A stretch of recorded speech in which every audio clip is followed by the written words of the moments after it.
Aussi, il y a beaucoup de travailleurs communautaires, des travailleurs sociaux qui viennent de la communauté où résident des patients, qui peuvent faire beaucoup de bonnes planifications. Ils ne peuvent pas tout faire, mais peuvent réaliser beaucoup plus que vous pensez parce que ils ont un meilleur contact avec le patient. Alors, est-ce qu'il y a du travail qu'on devrait faire pour former les autres à ce niveau? Et voici un document fait par Dirk Cavaleretos qui démontre quel est le rôle de la gestion de défaillance cardiaque, des soins primaires palliatifs, cardiologues et le reste de l'équipe. Et certains de ces éléments visent l'évaluation, gestion de la thérapie et aussi prévoir, établir des pronostics. Alors, ils vont faire confiance à leur docteur avant de faire confiance à une personne qu'ils rencontrent pour la première fois. Alors, réduire la douleur, contrôler la douleur. Et ensuite, soins palliatifs spécialisés. Une chose qui est intéressante, est-ce que le patient peut mener ces conversations? Voici des sites web par ma collègue en Californie qui s'appelle Préparer pour vos soins.org. C'est un service gratuit. C'est en anglais, en français, en espagnol. Elle fait traduire sa page en chinois. Alors, c'est interactif. Et ça pose aux patients une série de questions. Et si le patient a trop peur, il y a une série de questions destinées pour eux. Alors, pour aider la prise de décision, nous informer sur quoi faire. Il y a des vidéos qui peuvent accompagner les patients à travers ces vidéos. Et c'est très bien fait, je le recommande fortement. Prepareforyourcare.org. Et c'est assez bien vulgarisé. Et à la fin, elle émet des directives pas nécessairement précises, mais les aide à les référer à la bonne personne et démontre les différentes étapes dans une prise de décision. Et c'est un outil utile pour eux, pour les membres de leur famille aussi. Et cela est un outil utile pour ceux qui leur prodiguent des soins. Alors, on va parler des activations, des prescriptions. Alors, dépendant des lois gouvernant dans la plupart des scénarios, on peut parler des règlements au chevet. Se retirer. Ben, ça peut être plus difficile pour le clinicien. Je recommande que vous n'ayez pas le ventilateur ou l'autre peut décider, bon, ben, j'enlève le ventilateur. Même dans le cas d'un pacemaker, du VAD, ECMO, l'oxygénation médicale.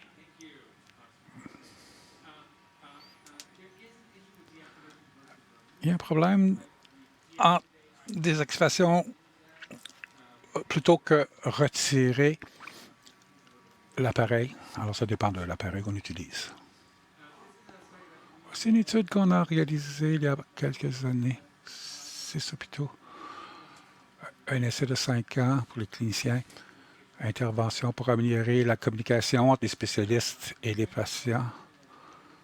Alors, de façon aléatoire, on a étudié des hôpitaux puis des patients et ça a été subventionné par l'Institut national de santé. Ce qu'on a fait, on a pris des actions éducatives. Et tout ce que je vous ai raconté, on s'est assis avec des cardiologues spécialistes en défaillance cardiaque. On leur a montré des vidéos, on leur a fait faire des jeux de rôle. Et il y avait un système de rappel automatique leur rappelant qu'ils devaient parler à leurs patients à propos de défaillance cardiaque. Alors, essentiellement, on leur a enseigné comment parler aux patients. On a inscrit plus de 500 patients, étaient similaires au niveau de l'âge, sexe, historique cardiaque. Et ils étaient plus jeunes que la population qu'on voit habituellement. Et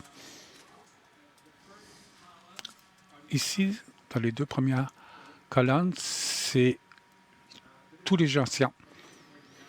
Dans les colonnes du milieu, c'est les candidats qui n'étaient pas, les patients qui n'étaient pas des candidats pour les thérapies avancées. Et les 4 dernières colonnes, bon, ben, ce sont les patients décédés. Alors, discussion, des activations. Toutefois, avec les patients qui n'étaient pas candidats pour les thérapies avancées, il y avait une augmentation dans les conversations comparée au contrôle. Et ce que ces deux colonnes sont,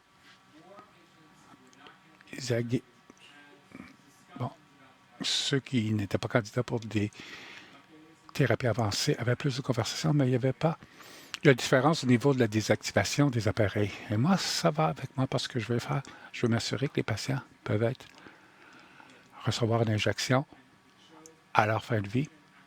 Et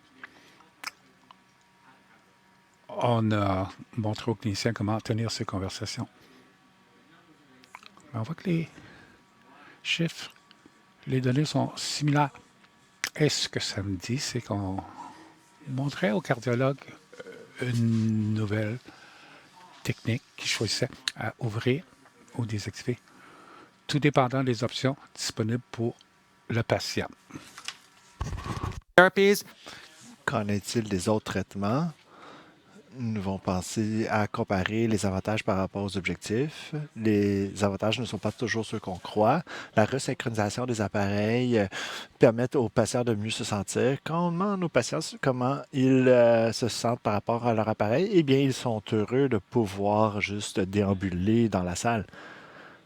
La prescription, la désordonnance de médication, les avantages de maintenant par rapport à plus tard. Un des meilleurs soins palliatifs pour la défaillance cardiaque, c'est les soins de défaillance cardiaque. On pense la réévaluation des traitements et de voir s'il y a une exacerbation qu'on peut inverser au lieu des opioïdes. Pour les diurétiques, on veut probablement l'éliminer s'ils sont en fin de vie. On ne sait pas si leur médicament qui baisse le cholestérol peut être avantageux.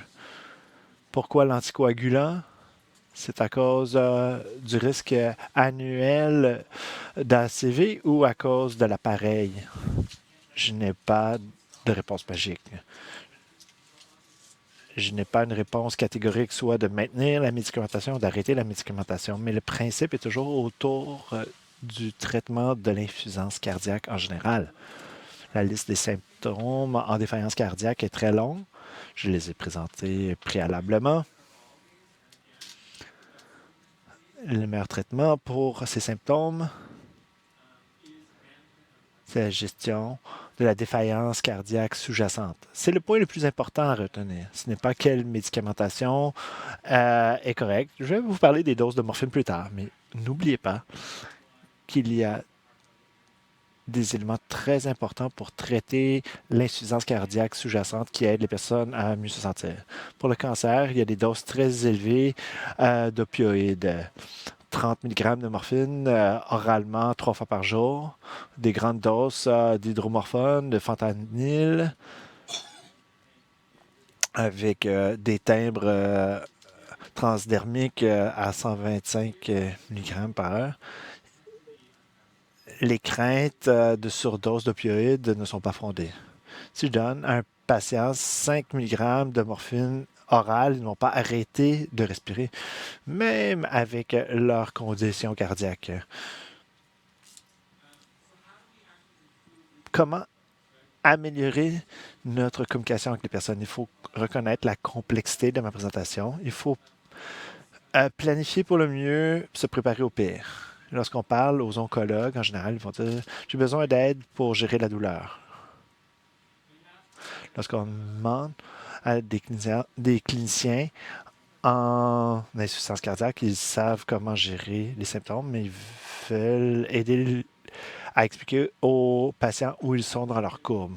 C'est très important que le traitement du patient, la stabilisation, et peut-être qu'un appareil est à portée de main.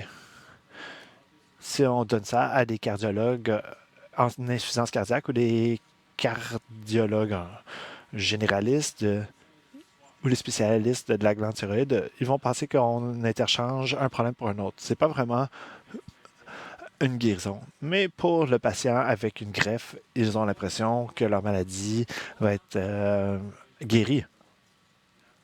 Quels sont les objectifs des soins palliatifs? C'est de faire comprendre aux patients et à la famille les trajectoires à long terme, d'aider avec les conversations, mais ne pas les monopoliser, améliorer la qualité de vie jusqu'à ce qu'il y ait un traitement avancé ou un traitement de fin de vie. Le rôle des traitements peut amener à des conversations compliquées. Voici notre équipe de cardiologie de soutien. Cette équipe comprend l'équipe de cardiologie. Ceux sur l'escalier est une équipe de soins palliatifs. La femme ici, Karen Hunch, c'est notre infirmière praticienne. Elle a un service hospitalier en cardiologie. Elle doit aller maintenant à la réunion à 7 heures le matin sur l'appareil cardiaque. Mais elle le savait lorsqu'elle a accepté son poste. Elle va à la clinique de suivi de soins ambulatoires pour le continuum de soins. 2 jours après le congé d'hôpital pour la défaillance cardiaque, cette infirmière les rencontre. Warren Lewin a créé ce modèle.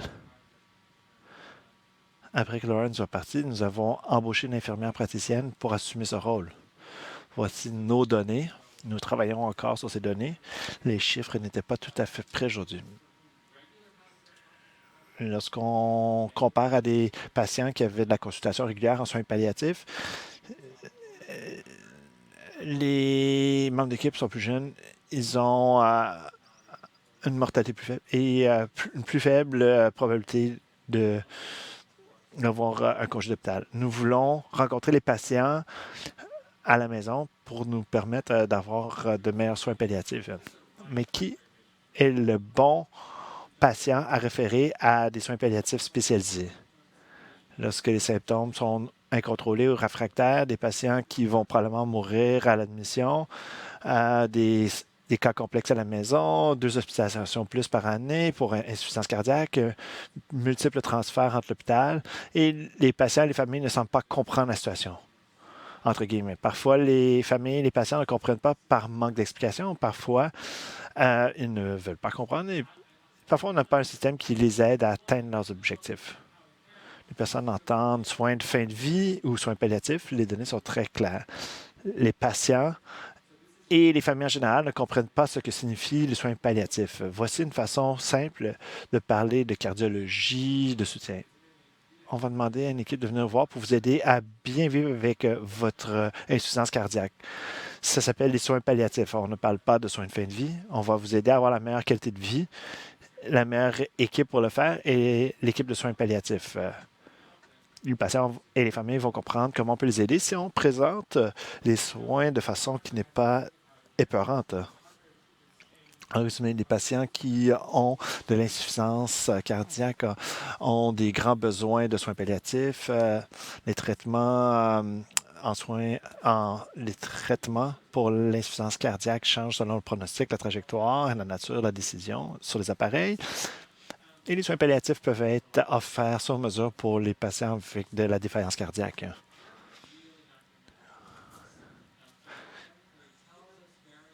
On sait que la formation aux adultes, la meilleure façon de changer vos comportements, de vous engager à faire une chose que vous allez faire. J'aurais pu amener toutes sortes de fiches de notes. Normalement, vous pouvez même vous envoyer une carte postale qui arrive d'ici la fin du mois. Ou écrivez-vous un message immédiatement. Envoyez-vous un message courriel immédiatement sur la chose que vous allez retenir de ma présentation. Est-ce que vous allez dessiner une courbe pour le patient? Est-ce que vous allez utiliser l'adage planifier pour le mieux, vous préparer au pire? Est-ce que vous pouvez utiliser cette approche avec un patient cette semaine? Et voici ce que je préfère. Qu'allez-vous faire différemment avec vos collègues en insuffisance cardiaque pour changer le sort de vos patients? Merci de votre attention aujourd'hui. Je serai heureux de répondre à vos questions.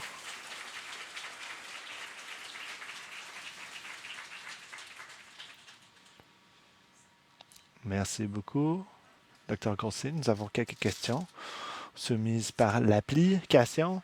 Pour ceux et celles qui n'ont pas téléchargé l'application, vous pouvez aussi poser votre question en personne. Je vais commencer avec les questions sur l'application.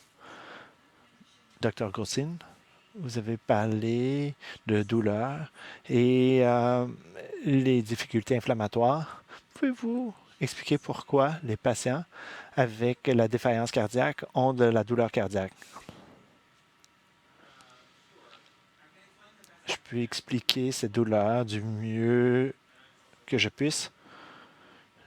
Je suis plutôt un chercheur en santé. Nous faisons très peu de recherches scientifiques sur ces formes de douleur. Je n'ai pas ici un essai randomisé contrôlé sur un traitement et comment ce traitement va réduire les cytokines ou les médiateurs inflammatoires afin de démontrer l'amélioration de la situation avec la morphine. Il y a des façons de traiter la douleur inflammatoire de nature, mais on veut éviter d'exacerber des maladies rénales sous-jacentes. On songe souvent à l'insuffisance cardiaque comme avez-vous des douleurs dans la poitrine? Un syndrome coronarien qui ressemble à l'angine de poitrine. Ce n'est pas seulement des douleurs en poitrine, mais plutôt comme un éléphant assis sur la poitrine et de l'engourdissement du bras gauche. Ils ont rarement les symptômes aigus qu'on demande de regarder, mais c'est plutôt une douleur semblable à l'arthrite. C'est de la douleur généralisée dans le corps. Parfois, c'est pire le matin, parfois, c'est pas si pire. Ce que nous observons, parce que ce n'est pas le système nerveux autonome qui veut envoyer un signal qu'il va y avoir une crise cardiaque. C'est plutôt une dérégulation d'hormones et de cytokines qui sont surtout liées à d'autres éléments parce que nous savons que le cœur sécrète des hormones et c'est surtout une relation avec la maladie rénale sous-jacente. C'est un peu comme ce qu'on voit dans la douleur généralisée pour les personnes qui ont des dialyses. L'acétaminophène fonctionne très bien pour ces personnes, parfois la physiothérapie, mais il faut éviter l'ibuprofène et autres médicaments connexes. Il y a des questions sur le traitement avancé. Est-ce qu'on devrait travailler ensemble entre spécialistes du cœur et équipe de soins palliatifs pour prendre ces décisions sur les soins avancés? Absolument. Vous devez travailler avec le cardiologue en insuffisance cardiaque. Voici ce que j'aime faire. J'aime avoir une rencontre virtuelle ou en personne avec ces cardiologues. Et dans la rencontre familiale, nous demandons la permission. Nous posons des questions sur les connaissances du patient. Ensuite, j'affirme. Je demande si le cardiologue en insuffisance cardiaque peut parler un peu plus de la défaillance cardiaque et les différents traitements pour celle-ci. Il faut expliquer ce qu'on comprend de la maladie. Et je vais dire aux patients ou à la famille, avez-vous d'autres questions pour le cardiologue en insuffisance cardiaque? Car je sais que ce cardiologue est très occupé et doit avoir d'autres patients. Mais je veux entendre son avis. Mais elle ne peut pas rester très longtemps. Je vais répondre à vos questions. Ensuite, nous allons pouvoir parler des différentes options de traitement et ensuite, je vais pouvoir communiquer avec la cardiologue en insuffisance cardiaque. Elles ne veulent pas passer 90 minutes à parler à la famille, mais veulent participer aux soins des patients. Nous le faisons conjointement, mais nous leur offrons une porte de sortie. Parfois, le cardiologue veut rester un peu plus longtemps à cause de la relation avec le patient, mais certains cardiologues vont être très occupés, vont dire j'ai 30 autres patients à aller voir. On les inclut dans la rencontre, mais on leur donne une porte de sortie. Ces cardiologues vont peut-être juste seulement passer 10 à 15 minutes dans la réunion, alors que notre réunion peut durer 1 heure. Parler du travail de Dr. Shawn Morrison dans les soins avancés. Dr. Goldstein, quel est votre avis sur la planification de soins avancés? Si j'ai une opinion sur le travail du Dr. Morrison, pour revenir à ma diapositive sur la divulgation, Dr. Morrison est mon patron. Il faut en tenir compte. C'est aussi mon mentor et nous avons eu des discussions très intenses sur ce sujet. Ça dépend de la définition que vous utilisez. M. Morrison dit qu'identifier un agent de soins de santé est important. Mais voici ce que Dr. Morrison dit. Il dit que les preuves que nous avons sur ce que nous savons maintenant et ce qui peut se produire dans 3 ans ne va pas nécessairement correspondre. Si on pense que la planification de soins d'avance, c'est une question de savoir ce qu'on va faire pour se préparer aux décisions prises à la dernière minute. Et aussi, on pense à ce que le patient a écrit sur le document et quel est le résultat. Le Dr. Morrison dit qu'il n'y a pas de corrélation entre ce que le patient a écrit dans le document 2 ans d'avance et ce qui est obtenu à la fin de vie. Terry Free de Yale avait aussi affirmé, avec l'aggravement de la maladie, les patients s'adaptent. Ah, je ne veux jamais être en fauteuil roulant. Et là, un patient aboutit dans un fauteuil roulant et trouve que ce n'est pas si pire. Le travail du Dr. Morrison va selon ces lignes et il dit que les objectifs et les décisions vont évoluer au fil du temps. Mon avis est un peu mitigé. Dr. Morrison parle aussi de subventions de recherche et veut savoir où on va consacrer nos ressources limitées en recherche. Il est en ce moment à San Diego à une rencontre sur les soins de vie. N'hésitez pas à envoyer vos questions au Dr. Morrison. Je veux dire, vous allez avoir des questions du Canada. Sean.morrison.mssn.edu. Bruno Gagnon, des soins palliatifs au Québec. J'ai travaillé auprès de patients avec défaillance cardiaque. Merci pour votre présentation très claire. Ici au Québec et probablement ailleurs au Canada, nous avons des cliniques de défaillance cardiaque et des cliniques de réhabilitation cardiaque. En avez-vous et quelle est votre participation avec celle-ci, si c'est le cas? Nous avons travaillé très fort pour pouvoir collaborer. Il y a différents modèles aux États-Unis. Aux États-Unis, nous avons l'infirmière praticienne qui va à la clinique de suivi rapide. L'infirmière praticienne va aller voir d'autres pratiques et voir des patients là qui sont juste à côté des cardiologues. Voilà le modèle qui fonctionne le mieux pour nous. Il y a d'autres modèles où il y a une pratique de cardiologie permanente intégrée dans la pratique normale pour l'insuffisance cardiaque. Mais pour l'infirmière praticienne, c'est seulement pour les personnes qui ont été hospitalisées récemment.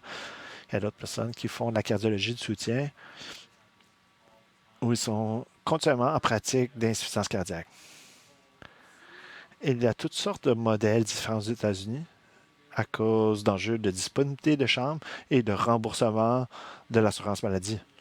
Est-ce que ça répond à votre question? Nous avons des programmes de réhabilitation avec la physiothérapie, les ergothérapeutes et les nutritionnistes, un programme de 6 à 8 semaines. Est-ce que vous avez des programmes semblables? Ce serait un lieu intéressant où nous pouvons intégrer l'approche de soins palliatifs. Nous ne l'avons pas. Le meilleur que nous avons, c'est la réhabilitation cardiaque.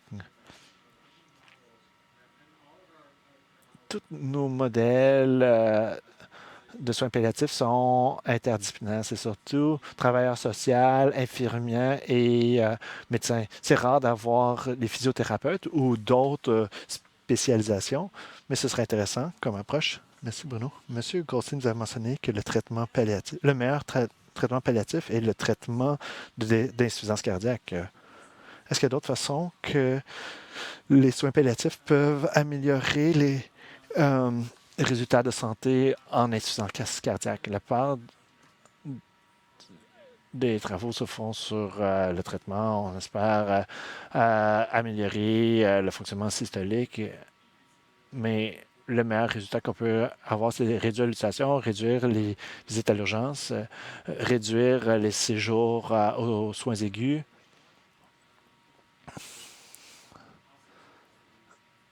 Certains traitements en soins palliatifs vont permettre d'être en hospice, qui a un modèle de paiement global qui augmente l'utilisation de soins d'hospice, mais aussi augmenter le temps de séjour à l'hospice. Nous avons des données rétrospectives qui montrent que les personnes en hospice, qui est un programme global de soins de fin de vie, vont avoir des séjours plus longs d'hospice, vont vivre plus longtemps dans les soins d'hospice plutôt que ceux qui n'ont pas de soins d'hospice. Ce n'est pas parce que les soins d'hospice vont guérir l'insuffisance cardiaque, mais c'est plutôt parce que pour ces personnes, l'hospice devient un modèle de gestion globale de maladie. Je vous explique. Aux États-Unis, il faut avoir un besoin précis pour avoir une infirmière à soins à domicile. Si une infirmière ou un infirmier en soins à domicile vient vérifier, supposons le poids, votre poids a augmenté, on va augmenter votre dose de Lasix pour 3 jours. Et voilà pourquoi certains de ces modèles de soins de fin de vie permettent aux personnes de vivre plus longtemps parce qu'on intègre soit directement ou indirectement des traitements qui permettent aux personnes de vivre plus longtemps dans le modèle d'hospice des États-Unis. J'avais une question sur l'étude de sagesse. Est-ce que les cardiologues étaient enthousiastes de faire partie de l'étude Wisdom Sagesse? Nous avions une inscription de 100% de nos cliniciens dans cette étude. Les cliniciens en défaillance cardiaque savent que c'est important. Ces cliniciens savent qu'ils n'ont pas assez de temps pour ça. Nous sommes dans une situation différente que nous l'étions il y a 5 ou 10 ans. Il y a tellement de données probantes. Avant, on pensait que c'était important. Et maintenant, nous avons des données probantes de vos sociétés affirmant que vous devriez faire ces choses. Les obstacles auxquels nous sommes confrontés en ce moment portent sur le remboursement et d'obtenir des ressources d'hôpitaux, de centres de formation et d'assureurs.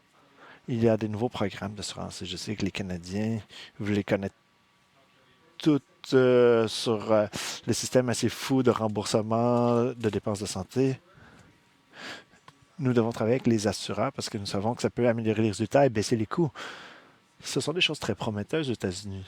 On appelle ça le partage de risques, où l'argent économisé pour un patient va être divisé entre les personnes qui font le travail et l'assureur, ce qui amène de nouveaux modèles de paiement pour ces ressources. Et c'est très important pour nous aux États-Unis.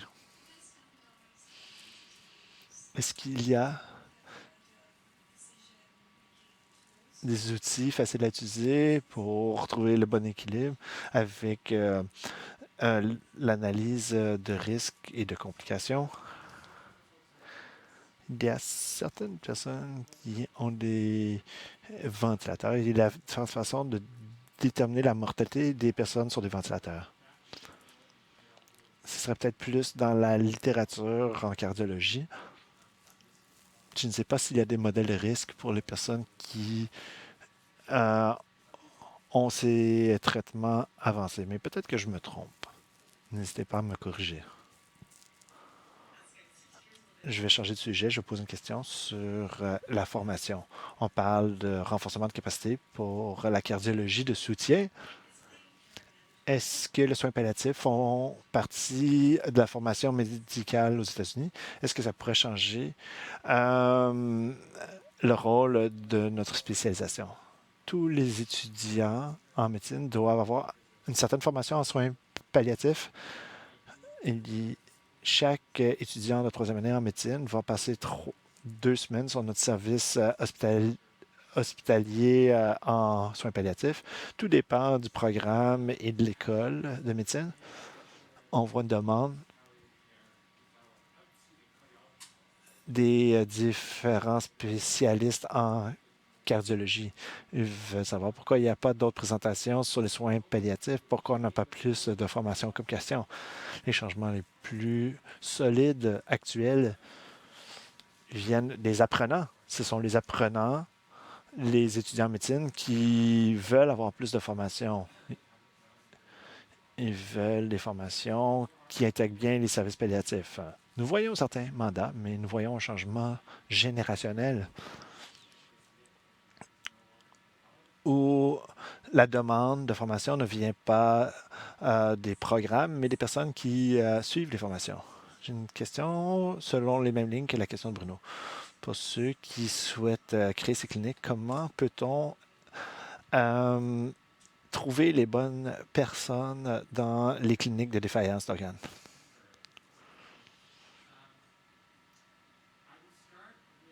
Voici mon approche. Il faut commencer par des discussions de découverte. Parler aux différents intervenants, le chef de cardiologie ou la chef de cardiologie. Parler à des jeunes cardiologues qui viennent juste d'obtenir leur diplôme, les cardiologues qui vous appellent constamment lorsqu'ils soignent des patients avec insuffisance cardiaque. Trouvez ces parties prenantes qui s'intéressent beaucoup à ce sujet. Trouver une personne en cardiologie dans un hôpital ou dans la direction d'un centre hospitalier en cardiologie. Je veux dire, j'ai quelque chose qui va améliorer la qualité des soins, qui va réduire les coûts et va améliorer le nombre de patients traités. Ce sont des arguments convaincants. Il vous faut des soins palliatifs. Non, ce n'est pas la bonne approche. Il faut dire, j'ai quelque chose qui va aider les cliniciens, qui va aider les patients et va satisfaire les besoins de l'hôpital. Est-ce que c'est possible de l'intégrer? Donc, essayez d'insister sur cet avantage. Chaque négociation est comme une rencontre familiale. Je demande à un collègue, que savez-vous sur les soins palliatifs et qu'en pensez-vous? Il ne faut pas commencer ça. Nous ne sommes pas des soins de fin de vie. C'est plutôt, que savez-vous sur les soins palliatifs et comment peut-on aider les patients ayant une défaillance cardiaque? Trouver ces personnes, ayez des discussions ouvertes avec des questions ouvertes pour savoir où commencer. Je vais prendre une dernière question en ligne avant la question de Kirsten, parce que c'est lié à notre conversation. En attendant aux cardiologues de répondre à une demande pour savoir si on peut s'intégrer à leur clinique, que pouvons-nous faire pour soutenir les patients qui vivent avec l'insuffisance cardiaque? Si vous n'avez pas encore trouvé ce champion, il faut habiliter les patients à avoir ces conversations. Si vous avez des questions sur votre défaillance cardiaque, posez vos questions à votre cardiologue.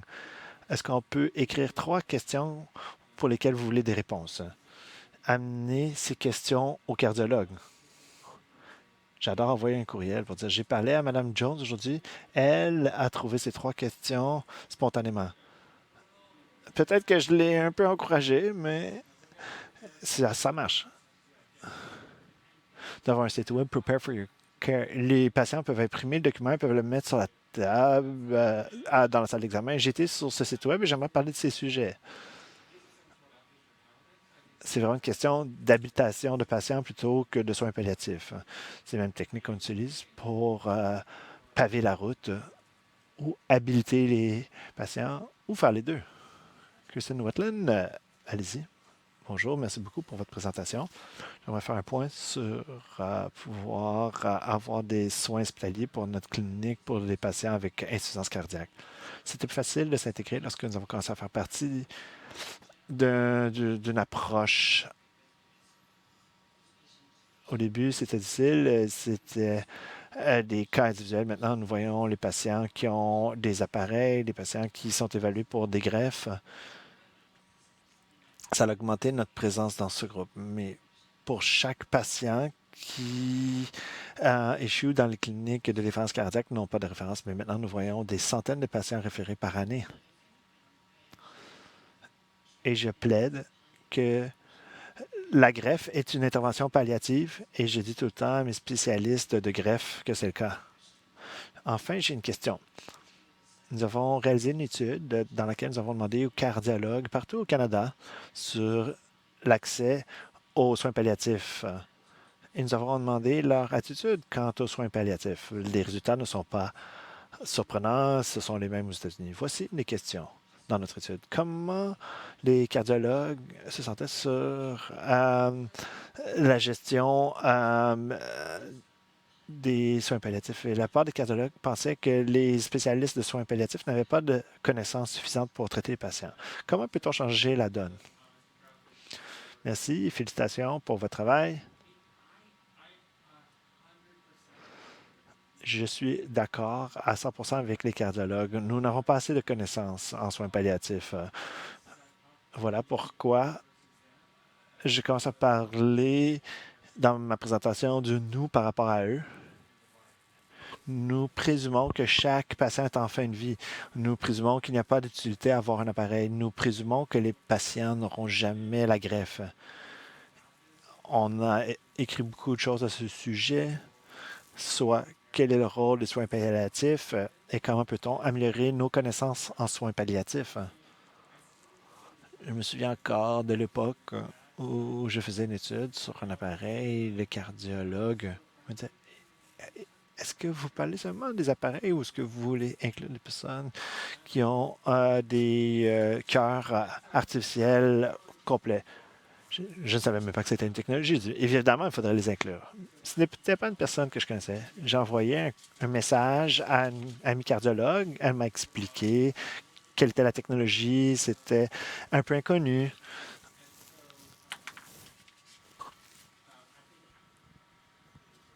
Évidemment, les spécialistes en soins palliatifs doivent s'informer. Nous devons aller voir les différentes associations, les associations des maladies du cœur. Il faut suivre des conférences en ligne. Nous savons que les médecins en soins cardiaques vont donner des présentations chaque année aux soins palliatifs pour expliquer quelles sont les nouvelles technologies. Ce n'est pas parce qu'ils aiment ou n'aiment pas les soins palliatifs. On veut être mieux intégré et on demande au catalogue de nous renseigner sur l'insuffisance cardiaque. Lorsque je vais à cette conférence sur les soins cardiaques, je ne vais pas doser les médicaments, mais je connais les nouveaux traitements. Et ce sont des exemples de façon de se renseigner. Il faut commencer par reconnaître votre lacune de connaissances et trouver des façons d'améliorer vos connaissances en invitant des cardiologues à nous parler. Ça l'ouvre une nouvelle porte. Vous invitez les cardiologues à vous parler. À la fin, vous levez la main, vous demandez comment peut-on mieux s'intégrer à vos services. On apprend de la part des cardiologues, parce qu'ils ne vont jamais dire devant un groupe de 30 personnes, on ne veut pas de vous. Donc, ça peut être une approche pour intégrer les soins. Kristen, merci. Je pense que l'autre aspect, c'est de faire en sorte que nous avons plus d'étudiants en médecine qui vont être formés en soins palliatifs. Je pense que les choses vont changer. Et les choses vont changer. Nous n'avons plus de temps. Donc, merci, Dr. Goldstein, au nom de l'ensemble de l'auditoire.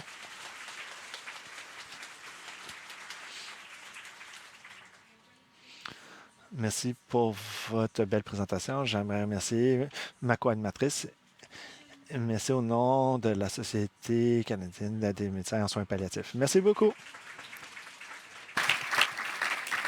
So we have a 30-minute break. Please take a... Nous avons une pause de 30 minutes. Allez vous étirer les jambes, allez vous chercher des rafraîchissements. Nous allons reprendre à 10h30. Veuillez revenir dans la salle avant le début de la prochaine conférence.